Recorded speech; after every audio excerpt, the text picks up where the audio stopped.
Not scoring goals.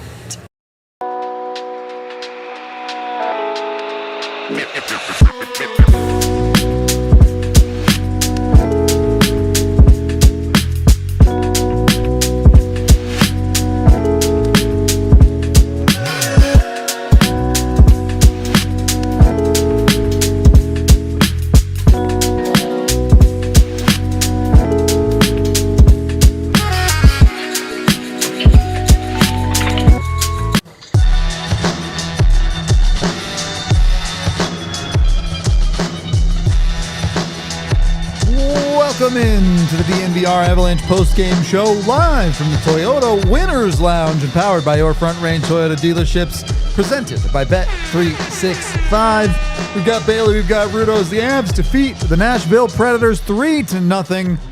Hard to believe, but the first shutout of the year for the Colorado Avalanche. It's MacKenzie Blackwood to come in and do it. We'll talk about him a ton. We'll get into the whole nine of this game, but no one's going to sit here and tell you that this was a good game, I think, from the Avs, but they won. I think besides the shutout, the biggest thing to take away from this, Avs got business done in 15 seconds. They led for 59 minutes and 45 seconds of this game. About 58 of those minutes, there was an entirety of one goal scored by either team in the game, but the Avs scored that one. Yeah. So, I mean, if that's the big positive to take out of this, okay, fine, cool, great.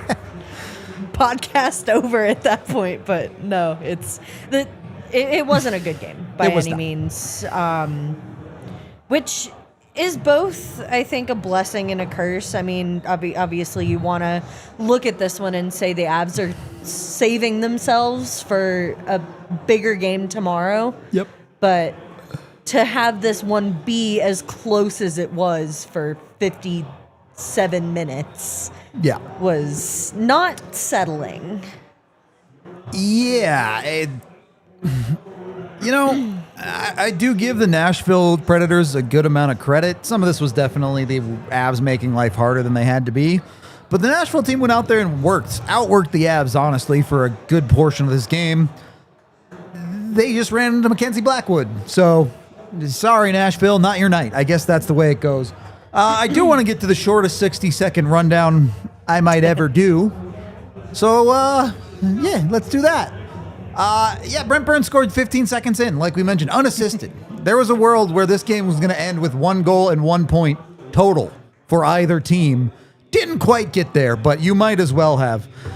First period, Avs mostly got their head kicked in. Nashville really was winning every single puck, outskating, outworking, outplaying the Avs, except for MacKenzie Blackwood, who would not give one up. Second period got a little bit better. Avs didn't give up nearly as much high danger in the second, and that showed with them not giving up a goal.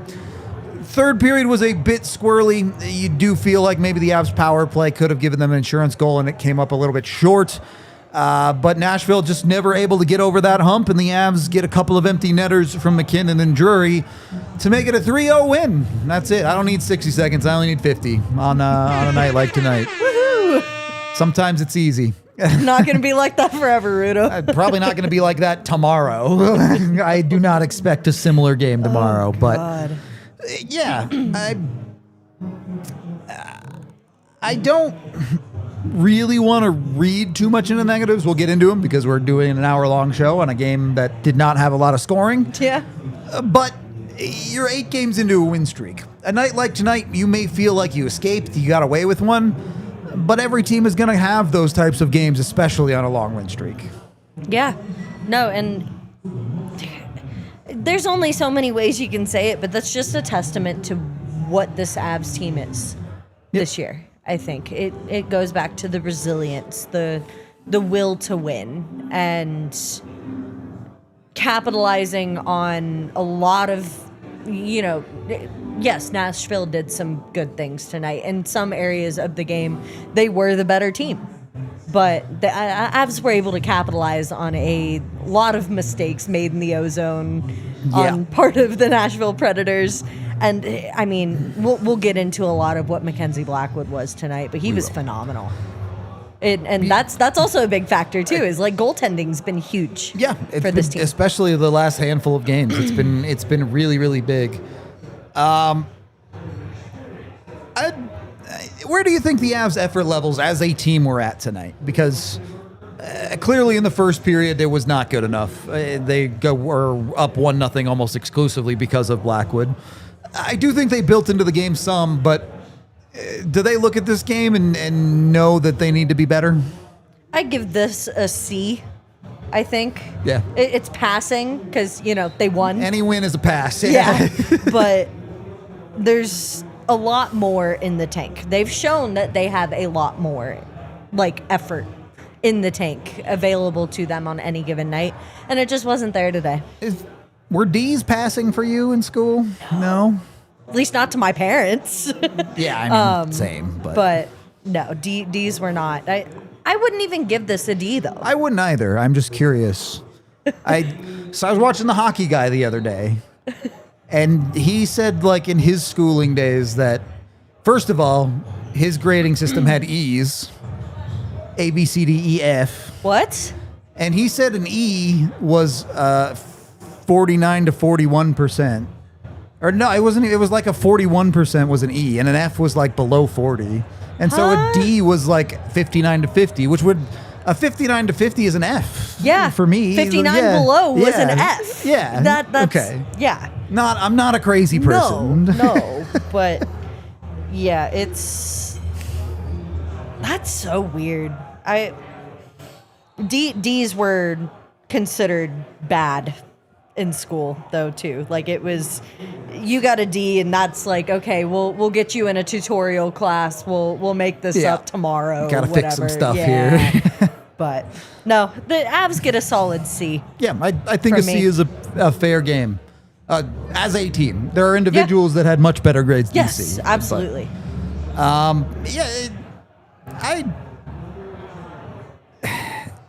Let's just talk about the special teams first, because we have to do that by law every single game. Is that in the contract? Yeah, that definitely in the fine print if you look. Penalty kill, awesome. Yeah. Great tonight. And I know Nashville's not a good power play team, but exactly what you wanted to see out of them, bouncing back after a poor night. And then I don't know what to make of the power play tonight. Wasn't bad. No, I don't think it was horrible. Obviously, but it wasn't they didn't good. Score. I would have liked them to shoot more, but also it was a new look first unit, so you give them a little bit of leeway because Marty's playing on his offside. Landy hasn't really played on the power play at all this year up to this point. I'm willing to say, hey, they're trying something. Let's give it a few games. Yeah. No, if that's what needs to be done to if that's what needs to be done to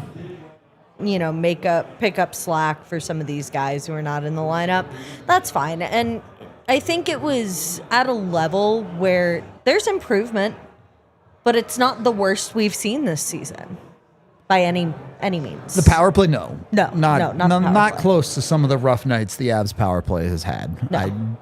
Granted, they also only got 2 opportunities, but I like some of the ideas. I think Cale Makar was utilized in some of these really, really well. Yep. You see him kind of pushing up closer to the net, which I really like. I do like that too. He's got to finish eventually, though. Yeah.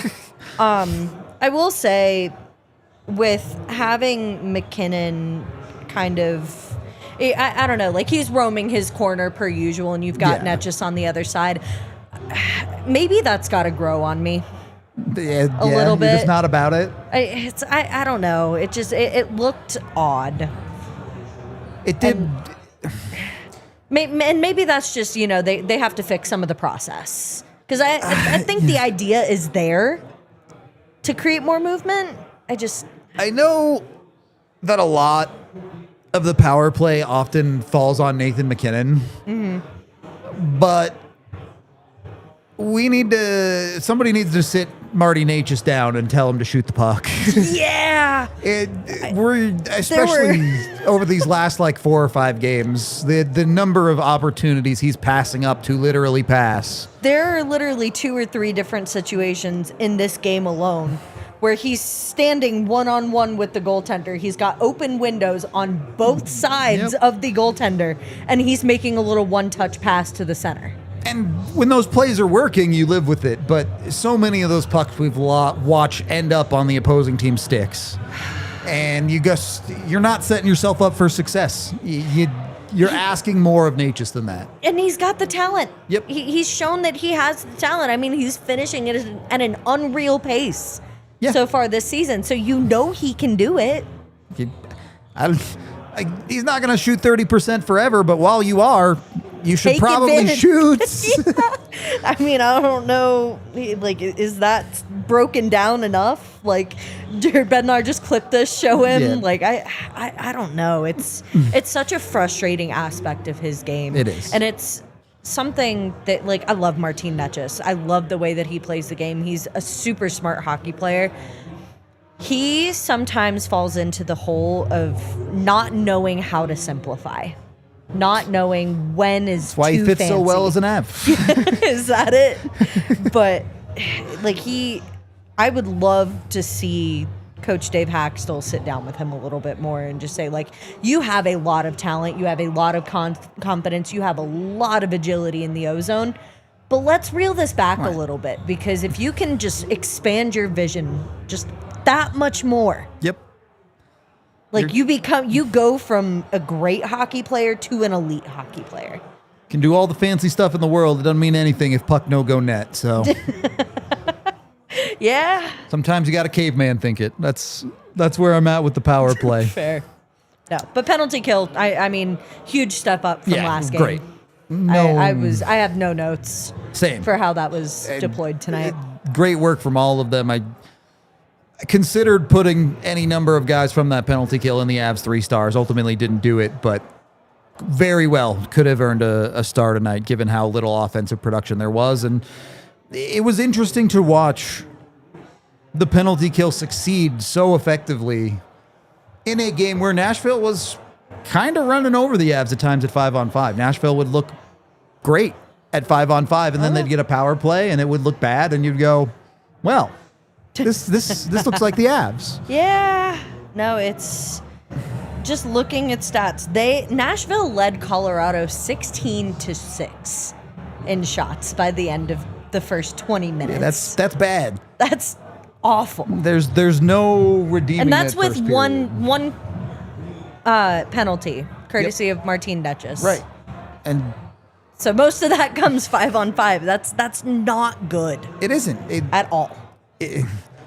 I feel like we've said this a few times this year. There's an argument that tonight was the Avs' worst game at 5-on-5. I don't know if it was their worst game of the season. Again, PK was really good. 5-on-5, I can Their agree. 5-on-5 play tonight was not very good. And again, credit to the Avs hat. They've done this a handful of times this year. Maybe they don't have the best starts and they work their way into games. There was some of that tonight. They got better as the game went on. But boy, was it not difficult to get better than that first period in pretty much every category but the scoreboard. No, and that's, again, we talk about traits of a championship team. And they had it's crazy to say that they had an awful start because, again, scoring 15 seconds into the game is great. Yeah. But that period otherwise was horrible. Well, and every period from then, they trended up. Trended up. Still got pretty heavily outshot. Still a lot of things I don't like in the game, but it didn't get worse. Right. You see a team like Nashville who plays such a good first period, don't get rewarded for it, and the Avs do enough to keep it where it is, and Nashville starts to get frustrated as this game goes on and on and on. They start trying, oh, well, we can't solve Blackwood, so now we need to do the cute plays like the Avalanche are trying to do. And you mentioned it, they couldn't execute. Pucks were rolling off their sticks, getting to dangerous areas, but that second level of play was not there for Nashville. And yeah, some of that's on Nashville's own head, but some of that is on Colorado doing enough to force them into that position in the game. Yeah. No, and I mean, it's just a testament to how dangerous this team is. You're getting outplayed 5-on-5.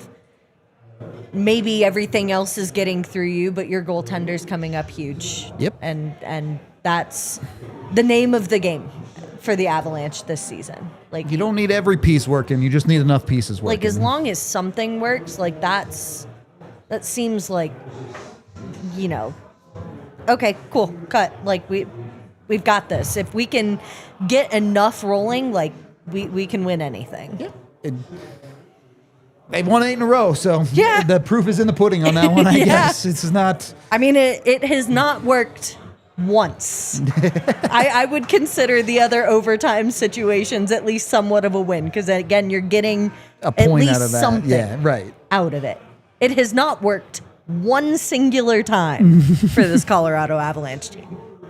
All right, we do need to take our first break of the show, so let's make sure we head over and do that, as we are brought to you by Breckenridge Brewery, the official craft beer of DNVR. You can check out dozens of flavors of beer from Breck Brew. They've got something for everyone, whether it be their Ridge Runner IPA. It's a West Coast style double dry hop brew inspired by the untamed beauty of Colorado's trails.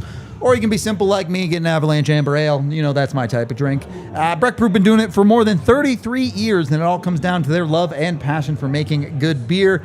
You can jump in with them at breckbrew.com. Find Breck Brew near you with their beer locator online there. Or, of course, you can just come down to the DNVR bar, where we've got Breck Brew on tap. They are available in all 50 states now, so you can find it pretty much anywhere, at least here in the States. Jump in. Again, dozens of flavors. Their winter Christmas ale should be coming out soon, which is a favorite of mine. You can get the mini kegs. Cool little things. Do it with Breck Brew. Also, check out their merch over at breckbrew.com. And once you've got yourself Breck Brew, you're also going to want to go order some sports equipment from Dicks.com. You can also stop by your local Dick's for sporting goods from the hottest apparel and footwear like Nike, Adidas, Originals, FP Movement, VRST, Calia, and more, including DNVR. You want some DNVR merch? You can pick it up at local Front Range Dick's. We've got stands at the stores. Go check them out. You can also, of course, get actual sporting gear, baseball, football, soccer, basketball, golf, more. You actually like playing sports, they've got you covered. They've also got your tailgates covered. I know it's the bye week for the Broncos, but you can come prepared for next week. Broncos tailgates kind of popping these days. So It is. jump in with that. If you found a price that's lower somewhere else, Dick's guarantees the best price and will match it wherever you found it. Again, head to Dick's, get your gear fast with free curbside pickup and at your nearest store or easy shipping from Dicks.com, because every season starts at Dick's. Second period of the DNVR Avalanche podcast. Let's get into the 3 stars of the game. I think stars 1 and 2 are very, very obvious tonight. Star number 3, I went with Brock Nelson. Not necessarily because Brock Nelson had a great game tonight, but he picks up a point on the empty netter, which I know it's an empty net point, but a meaningful goal. It made the game 2-0. It ensured the win for the Avalanche, and it puts Brock on a 5-game point streak. It's nice, especially with the 2C position. For the last 3 seasons, I've had to sit here at this point in the season going, you need more from your 2C, you need more from your 2C, you need more from your 2C. I maybe erroneously believed in some of those guys and was wrong about it. This year, I get to have said you need more from your 2C, and Brock Nelson has delivered. You're believing in it now. Like, It's that's... nice to believe in something that actually happens for once. Yeah. I feel like this is the game we're starting to play, where we're looking back on the 10-game segment, the Yep. first 10-game segment for the Avs. This was one of my nitpicky points, that Brock Nelson looks great, but he's not getting on the scoreboard. He's not producing the way that a 2C should. And I mean, he's doing that Yep. now. He's You're stepping certainly up, getting it now. and I love the word that Coach Bednar used for him in saying he's snake bitten, because that's exactly how it felt. Yeah. For a guy for like a little Brock. bit there, for sure. And finally seeing that start to go his way a little bit. And I hate calling it puck luck, but that's kind of what it feels like for him, because like everything was going everywhere for him but into the net. And finally, finally seeing that start to go his way and get on the score sheet. And not only that, but he's making a lot of the other players around him better for it as well. Like, it's you know that's a successful player for your team when not only is he starting to produce himself, but that production is also helping out everybody on the ice with him. And it's, I kind of harped on this already with the Nichushkin thing. that you needed Nelson to step up. But it's more complicated than that because Nelson has experienced a bit of a spin cycle of line mates over this, with Brindley also going down. You saw Landeskog play on that line. You saw Natchez play on that line. You saw Olofsson play on that line tonight in that second line wing spot.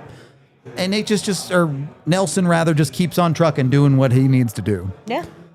It's good stuff when you can rely on a guy like that. When you have, I call it an anchor. I mean that in a good way, on that second line of, okay, we can move stuff around this guy and trust it. Yeah. So. No, and that's, I mean, steady piece for the Avs while they kind of played a jigsaw game. Yep. Here in the next few weeks. It sounds like we're gonna need more of that, as Brindley officially listed as week to week now. So Yep. Unfortunate, but It is. Avs keep on chugging with or without him. Second star, Brent Burns. Zero doubt in my mind he was the Avs' best skater tonight. Oh yeah, easily his best game of the year. Yeah. by a mile, by a country mile. And obviously the goal 15 seconds in is great. It's awesome that he's there. I don't know that it's an awesome goal. Saros a little bit soft on it, in my opinion. But Brent Burns is the one who shoots it on that. He's the one who gets it.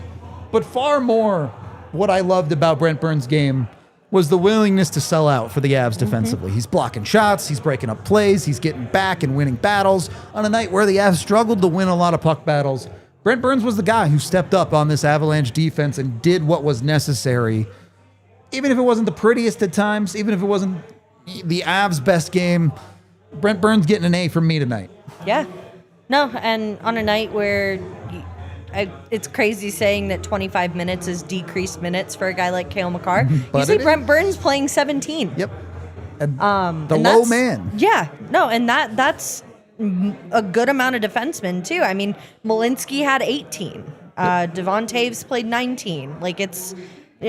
Josh Manson played 18. And so Brent Burns, to have the impact that he did on defense while playing some of the lowest minutes for the blue line is a testament to what he was brought in here to do.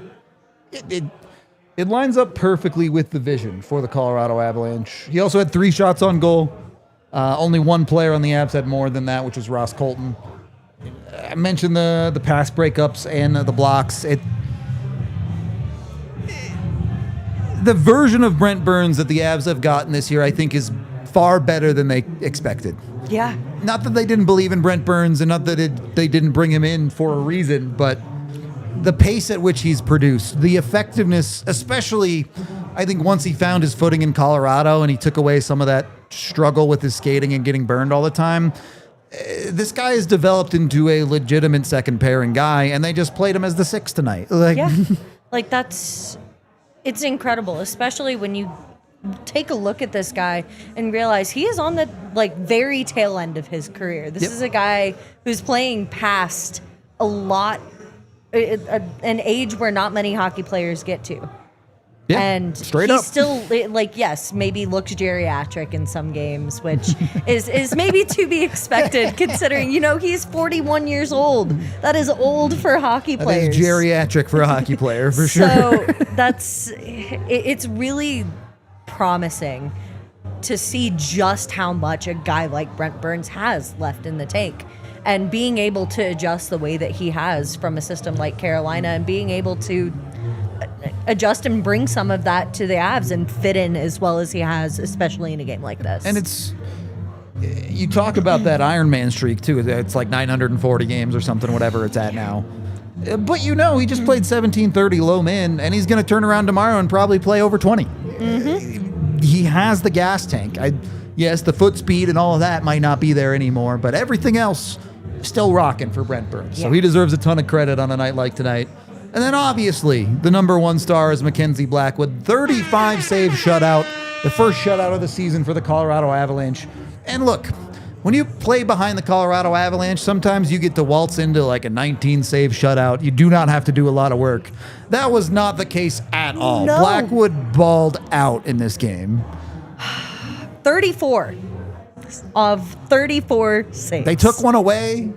I thought it was 35. 34 of 34 saves, according to the NHL media site, for MacKenzie Blackwood. That's good. Or no, okay, it is 35. They had one on the power play. Let's go. Sorry, just kidding.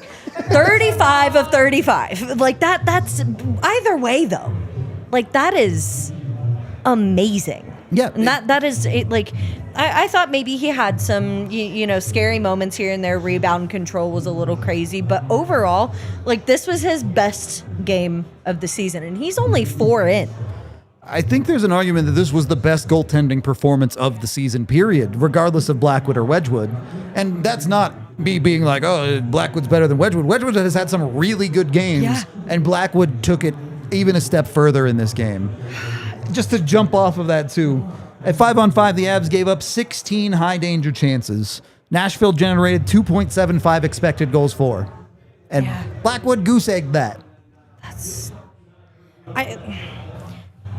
The Avalanche, not just the Avalanche, but we as hockey watchers and the Colorado fan base as a whole needs to take a good look at this tandem and say, like, this is the luckiest that the Avs have had it in a long, long time. And that goes back to last season as well. You get these two guys, bring them into the system. Wedgwood kind of balls out in a couple games, but Blackwood is, for the most part, like your main guy. And you're getting starter-like performance from both of the goaltenders in your tandem. It's great. Insane to me. Cannot heap enough praise on Blackwood for this game. You've been put in a room with the way the Colorado Avalanche's goaltending has been. He didn't necessarily need to have a 35-save shutout, but he needed to have a good game. We talked about it in pregame. Bednar's in a spot where he's like, look, if Blackwood wants more minutes, he's going to have to earn them because Wedgwood's playing too good. Yeah. Yeah, I think Blackwood might have just earned some more minutes. Yeah. I mean, one game is one game. Of course. Right. Too. And I say this as somebody who, like, I want that for Blackwood so badly. Like, if he wants those minutes, I want him to earn them. I also really love watching Wedgwood, but that's what makes this so interesting is, like, I want to see another game like this from MacKenzie Blackwood, where maybe you're not getting 35 out of 35 and like performing on a completely different level. Talk about an alien. But like, I'd love to see another game like this from MacKenzie Blackwood, and I'm glad he'll have a little bit of rest. We'll likely see Wedgwood tomorrow. Hopefully we can get a good performance out of him against a more challenging team, but you got to think Wedgwood's going to get a few more than just a couple here in the next 2 weeks. For sure. And just to give that extra look, he earned it. He did. Tonight. Totally. It's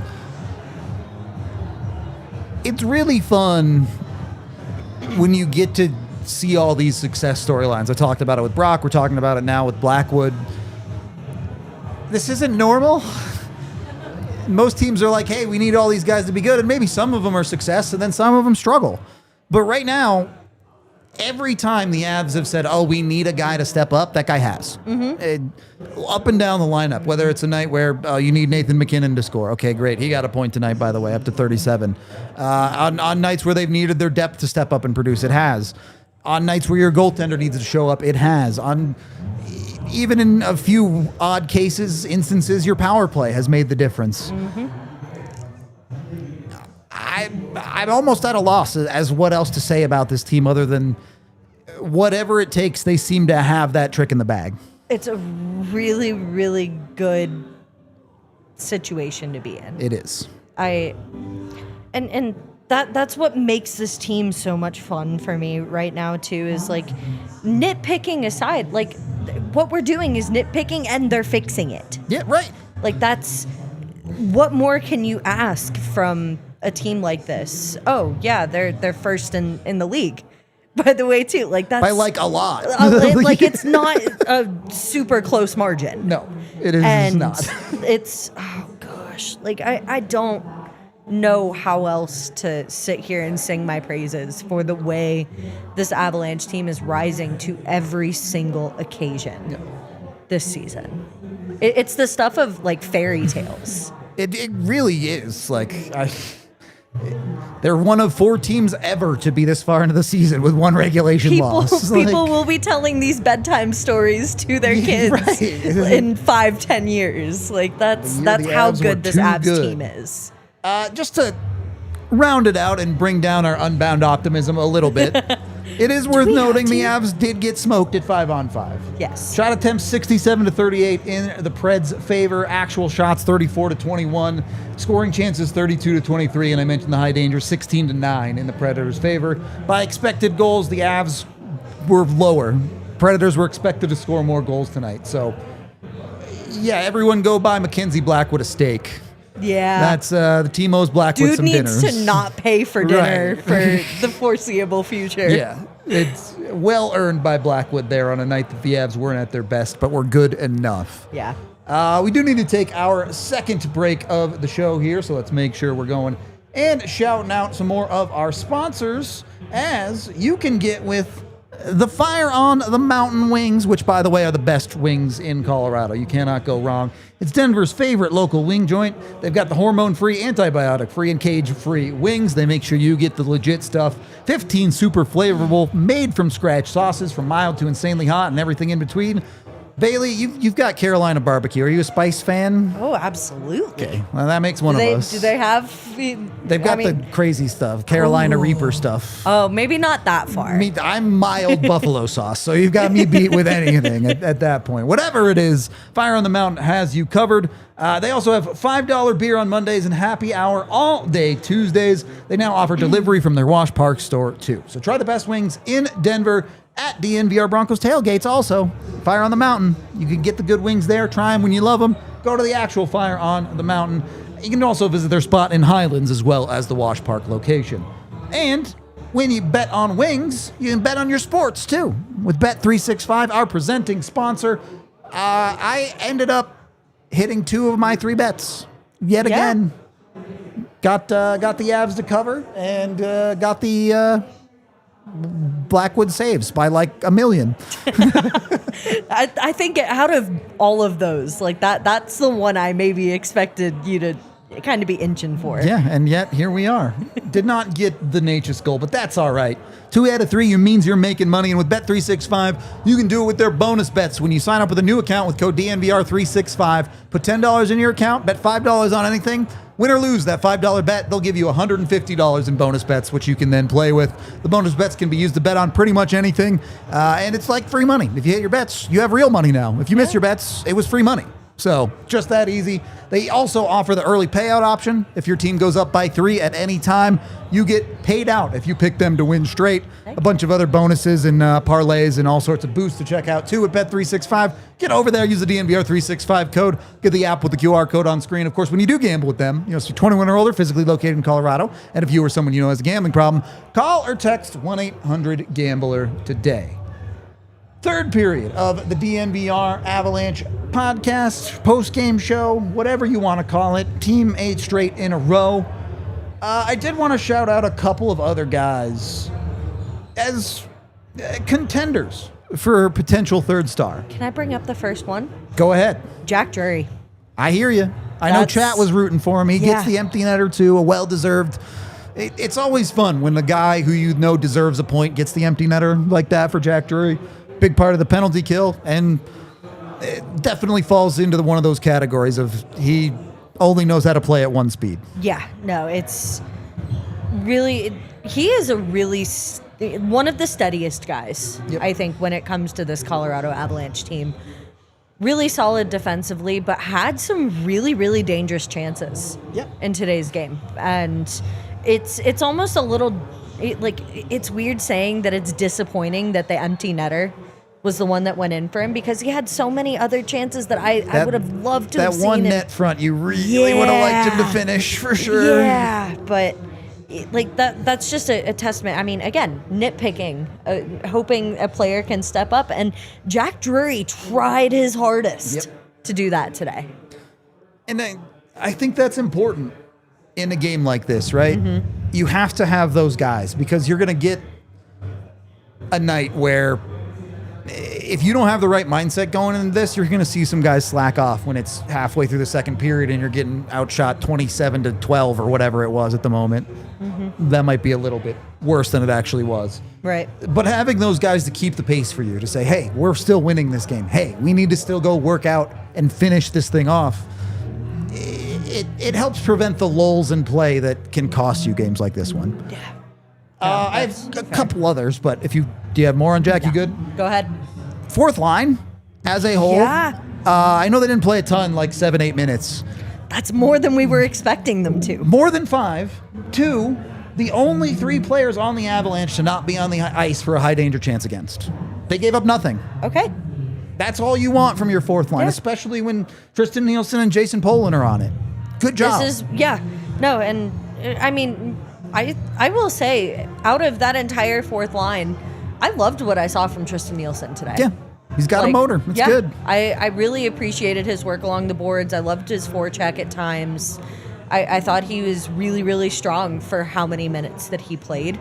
And I mean, not allowing a high danger chance against is great, but if you can get that extra little push out of players who are maybe not used to the system as other guys around you, like, okay, it's good stuff. That's awesome. Nothing but good stuff there. I can live with that. Bartikov, in fact, might be the only Avs forward. Yeah, the only Avs forward to be on the positive side of possession tonight. Okay. So I don't know what to take from that. I know Bednar's trust is hard earned, but maybe Bartikov earned a sliver more tonight. No, and I didn't mind him either. Me neither. Like that's I don't know how many times can you say, like, we got what we expected from the fourth line and then some. Yeah. Tonight, it was great. Especially in a game where you're giving this Avs team as a whole a C. Yeah. Like that's incredible. You have to find the success with the little details if your team as a whole is going to play a C game. Oh, yeah. Good job by the fourth line to do that. Yeah. I do want to get into checking the stat sheet as well with Dick's Sporting Goods. Obviously, there's not like a ton of overarching high-level stats to get into in a game that was 1-0 with a minute and a half left to go. But you mentioned it on the defensive side. You take a look at the time on ice on the offensive side as well, which we already mentioned the fourth line. Not playing a ton, but up a little bit from their 5-minute usages and the really bottom of the barrel stuff. You only had 2 forwards play over 20 minutes tonight. Nathan MacKinnon at 21, so not crazy, and Arturi Lehkonen at an even 20. You then had Gabe Landeskog at 18 and a half minutes, so doing a lot of that bulk work of filling that second line role. Nelson and Natchez both at 17 and a half-ish. And then Drury at 16. Parker Kelly at 15:48. Ross Colton 15:32. The Avs used their entire lineup tonight. At times early in this season, it felt like the Avs were maybe leaning on those guys pretty heavily in back-to-back situations. I don't know how much better you can spread the time out than they did tonight on the forward side, too. Yeah, no, this is up and down the lineup for them, which is really exciting to see on the front end of a back-to-back. And that's, I mean, we talked about it in the pregame show. Like, we're finding an Avs team that is getting very, very comfortable with shortening the bench. And you see a little bit more trust given to those fourth line guys that Bednar is not used to deploying every so often. And so that's going into a game like tomorrow's, where maybe you need a little bit more of a motor out of some of your guys. I highly expect to see a lot of that shortening of the bench tomorrow, especially if the Avs are they get themselves into a sticky situation, which it's Chicago. They're going to. Just how it is. The script is already written. Yeah. But seeing this tonight, knowing that if they're planning on doing that tomorrow, or at least expecting to do that tomorrow, they know they're getting a more rested team. On a night where you feel like the Avs got pretty dominated at times 5-on-5, and they need to possess the puck better. Yeah, they need to do a better job of winning puck battles at times, especially in their own zone. A lot of wishy-washy clearing attempts that end up not getting out. If you want to find bad things that the Avs did, it's not hard to do. No.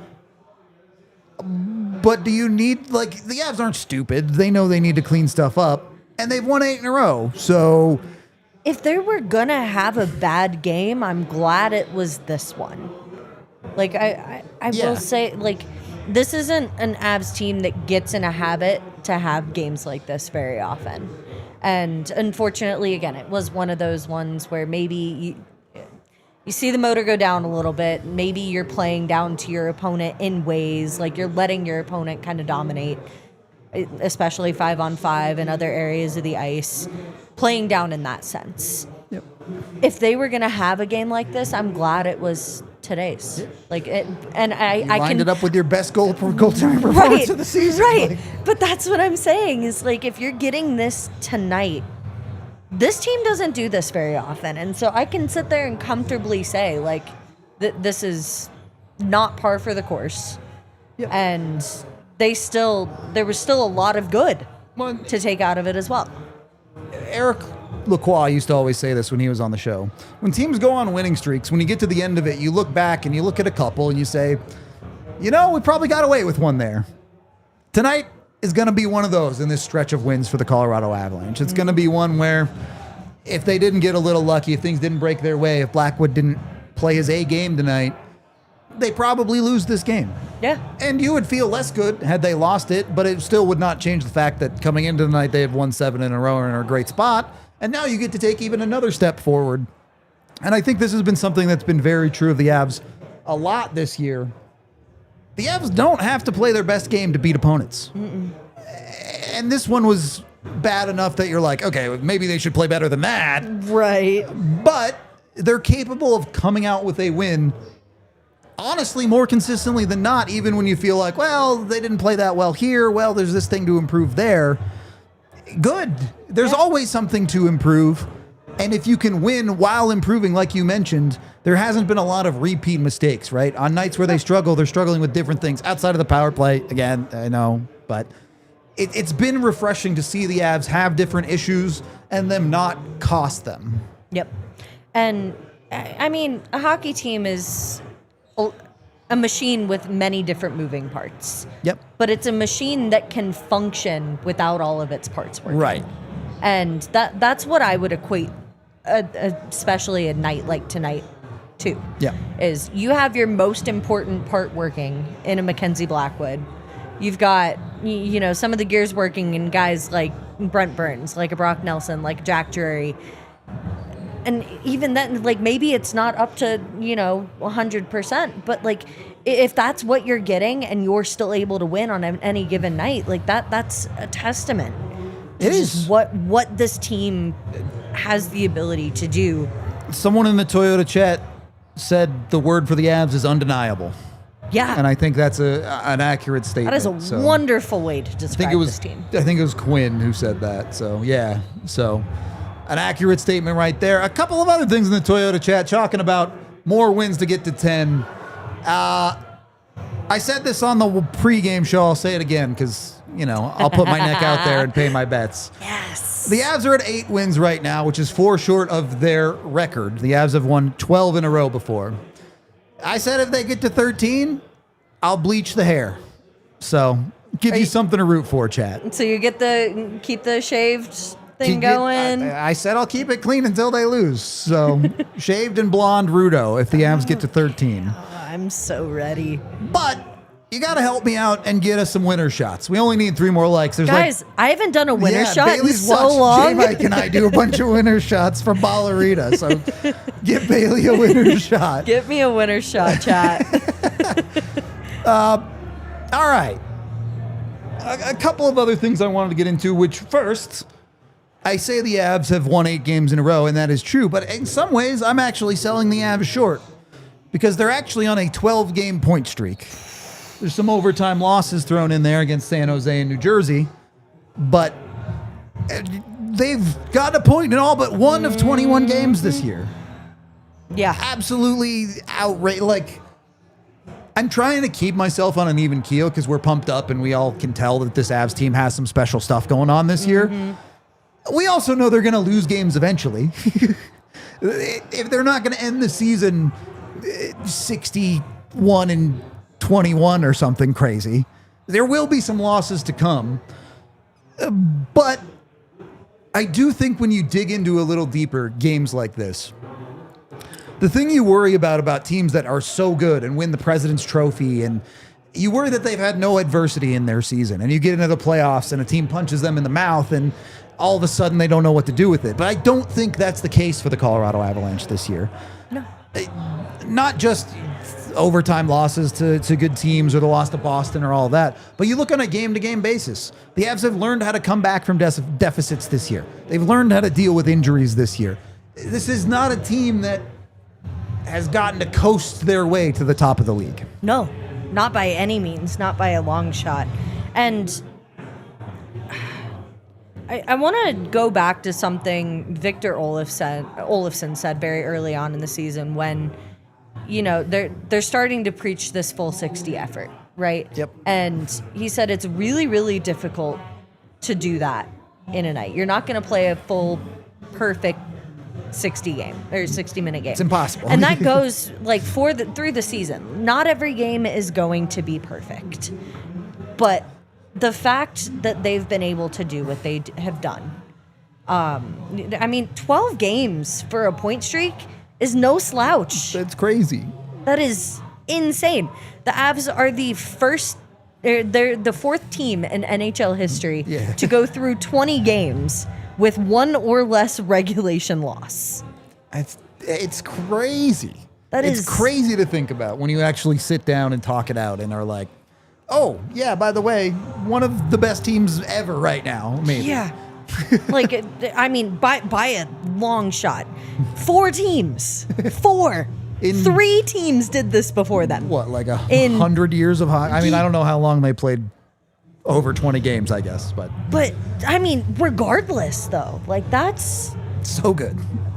This is elite level hockey. And like, I mean, we have all these predictions. We have all these mock-ups. And inevitably, we're going to get to a trade deadline.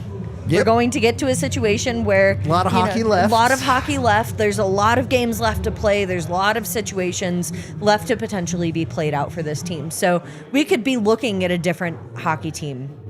Absolutely. In a couple months from now. But more than anything, they might be healthier than they are. Right. But that's what I'm saying. Is like that's the situation we're running into, where the hypothetical is, oh, maybe you're changing up a little bit due to some, injury related lack of depth. Yeah. But this team is on another level. And it's really, really fun to be able to say that, knowing, again, where they rank in the league right now. Like, it is crazy to me that they currently, like, 35 points. 5 points more than the team currently in second place, which is the Carolina Hurricanes. Oh, and let's mention this goal differential too, which is just a casual plus 37. Which is, I think the Canes are at what, plus 16? Yeah, more than double the next closest team in goal differential. I will say some of the goal differential is inflated by like empty net goals and stuff at the end of games, but like that's just icing on the cake. It is. It's bonus. For how good this team performing, the cylinder that they are firing on. 6 points ahead of Dallas in their own division. Even Dallas is playing right now. They were losing to Calgary at the end of the second period. I don't know where the game's at now.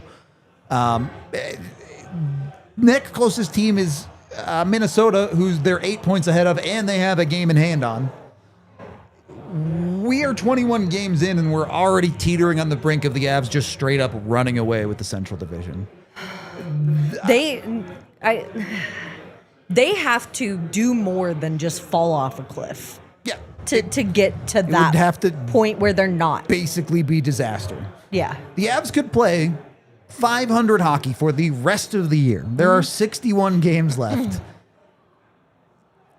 Take one overtime loss and then play 500 hockey and say they win 30 of those games. So 61 points. They play 500 hockey for the rest of the year. They will be a 96-point team, which will almost certainly get them into the playoffs.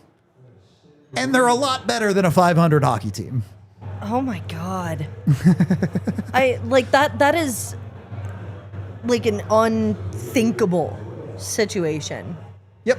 to be in. Outrageous. I have zero words for this. Like it's I know. It's incredible We have, to sit and watch. 10 minutes left in this show, and I really don't know how much else I have to say other than the Avs are the best team in the NHL by a lot. But you guys did get us to our winner's shots, so let's First do those. winner shot Thank you very much. Yeah, 4 it's been games. a while for There we Bailey. go. Cheers. Cheers. Dr. Dubs in the chat. Drink your medicine.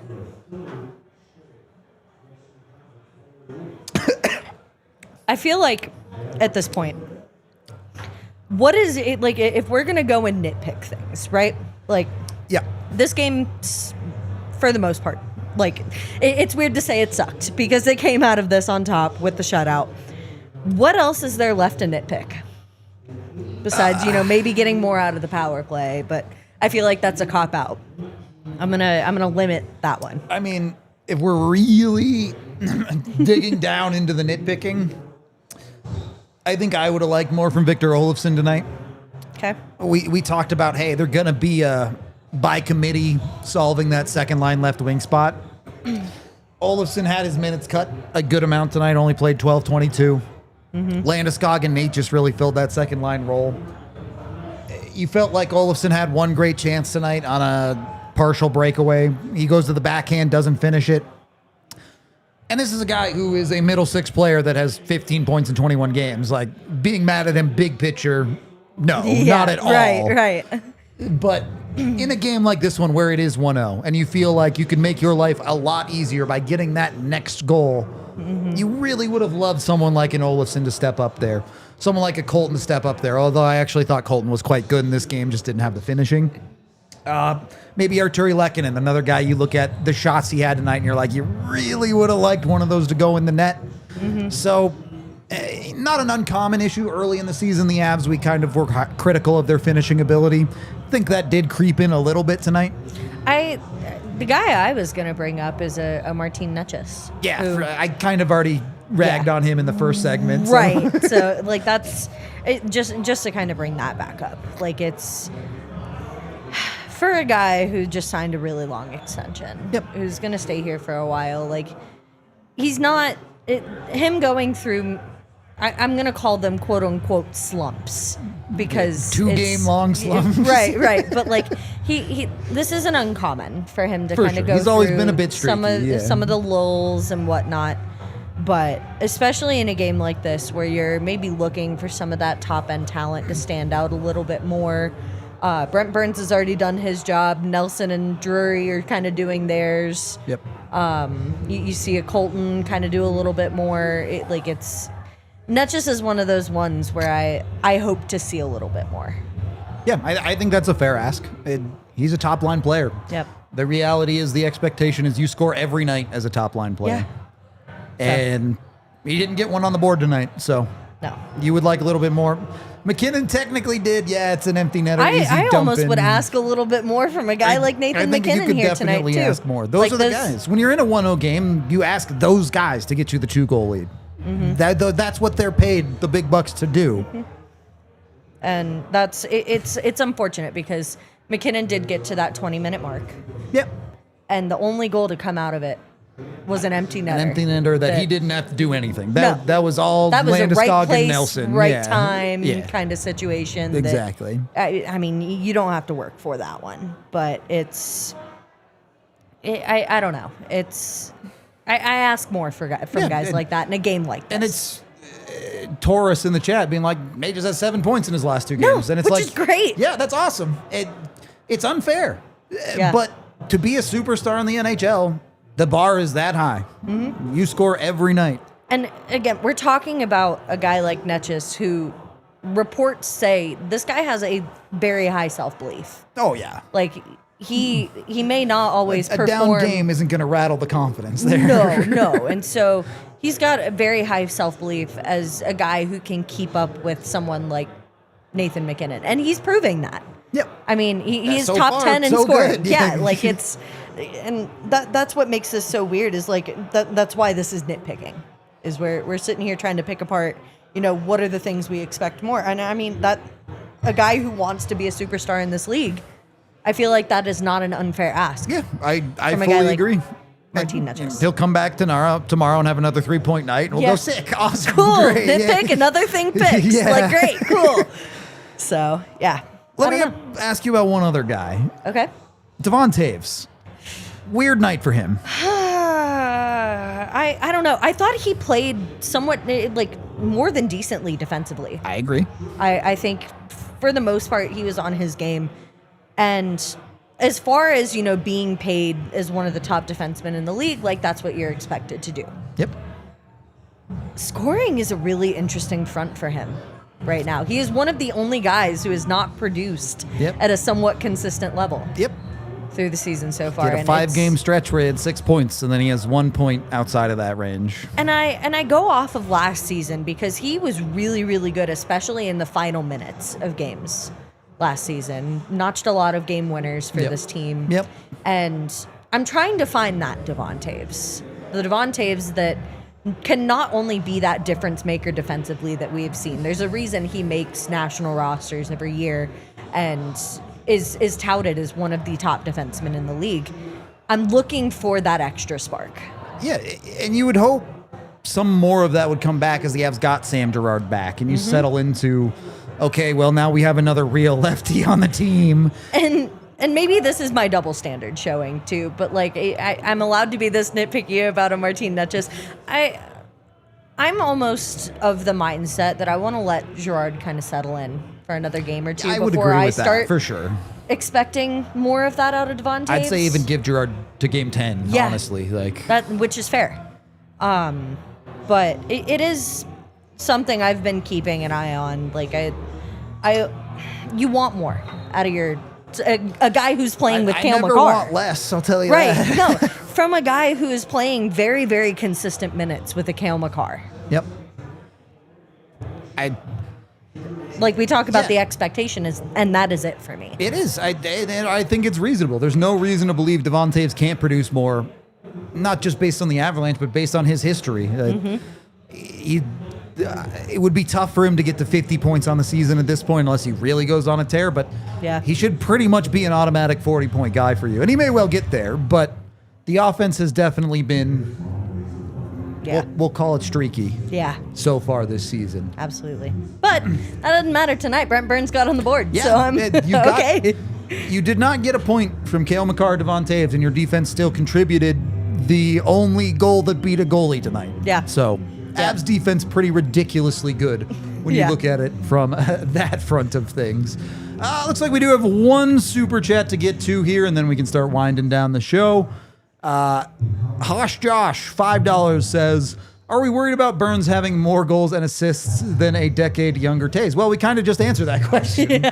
We saw into the future on that one. Am I worried about it? No, not at all. Would I like more from Taves? Yes. Yeah. But if that's, talking about testaments, that's just a testament to the Avs depth. Yeah. At this point. I mean, maybe I'm just a hater here, but like, did anyone actually think Brent Burns would have 11 points in 21 games for the Avs? No. Like, we're talking about him on a 40-point pace for the season. That's, I don't know. I love this because I feel like this is starting to become the expectation for a couple different guys on the blue line. Yep. Like I look at a Sam Malinsky who's on a career pace right now too. Yeah, he's got like 10 points. It's crazy. Like that's incredible for second and third pairing guys who are playing behind a Cale Makar, who's currently leading all defensemen and a lot of forwards in the league in points. Yep. So if that's what the Avs are getting, you're not going to see me complaining about that at all. I'm very happy to celebrate that, especially for a 41-year-old defenseman who is still playing in the league and sacrificing his body the way that he still is. Ridiculous. 41-year-olds don't play that well. That's not how it's supposed to work. No. I do think, I will say, I think there's a convergence coming of like, Avs keep playing great, and our expectations keep going higher and higher and higher and higher. Mm-hmm. Eventually, those are going to have to meet somewhere. It's a come to Jesus moment. Right. The limit does exist, unfortunately, does. Mean Girls, but...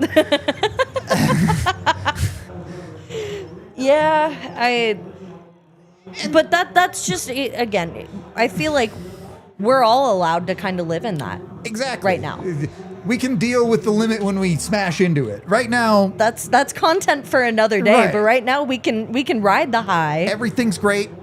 Avsosphere, it's perfect. It's awesome. Even when the Avs don't play their best game, they still win. They've won 8 in a row. The wagon is chugging along. The wagon is any faster and the wheels are going to light on fire at this Right. point. So feeling pretty good. Yeah. 8 is great.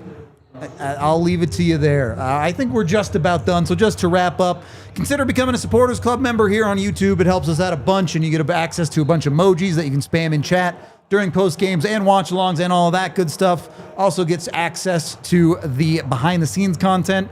Make sure you go become a diehard member if you're not. 2, Bailey's instant reaction piece is already up if you want to go read that side of things. AJ did the one tonight, Oh, actually. you're doing tomorrow. I'm doing tomorrow. Go read AJ's one then. Same difference. Bailey also just put out a great piece on the goaltending, and Blackwood pitches a shutout. I'm just saying. Do I need to write more goalie pieces? That might be what it is. So go read that. Although, like, not trying to give you too much insider information, but we might have some pretty cool stuff coming up for Black Friday too. If you like shirts, just saying, just throwing it Rita out wears there. a lot of them on show, guys. You can get a lot of them.